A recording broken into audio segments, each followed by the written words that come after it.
গাজার সাতি আশ্রয় শিবিরে টেবিল ঘিরে বসেছেন একদল মা ও শিশু, হাতে কাপড়, সুতা আর রঙিন উপকরণ, যা দিয়ে তৈরি করছেন পুতুল।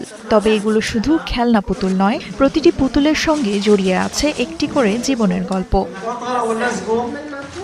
প্রকল্পটির উদ্যোক্তা ইউসুফ আল হিন্দি বলেন, প্রায় ১.৫ মাস ধরে ১২০ জন নারী ও শিশুর সঙ্গে কাজ করছেন তারা। তাদের কষ্ট, স্মৃতি ও অভিজ্ঞতা শুনে সেগুলোকে সৃজনশীল কাজের রূপ দেওয়ার চেষ্টা করা হচ্ছে।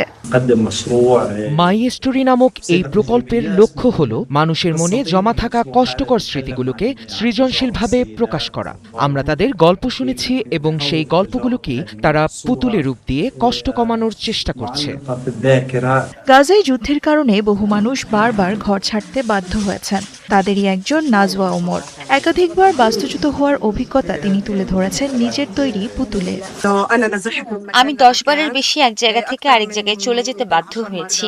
আমার তৈরি পুতুলটি এমন এক মায়ের প্রতিচ্ছবি যে যুদ্ধের মধ্যেও সন্তানদের জন্য লড়াই করে যাচ্ছে। অন্য অংশগ্রহণকারীরা বলছেন, পুতুল তৈরির মাধ্যমে তারা নিজেদের ভেতরে জমে থাকা ভয়, কষ্ট আর চাপ কিছুটা হলেও প্রকাশ করতে পারছেন। আমরা আমাদের ভেতরের অনুভূতি ও চাপ এই পুতুলের মধ্যে তুলে ধরেছি। এর গল্পের মাধ্যমে নিজের কষ্ট প্রকাশ করার সুযোগ পেয়েছি।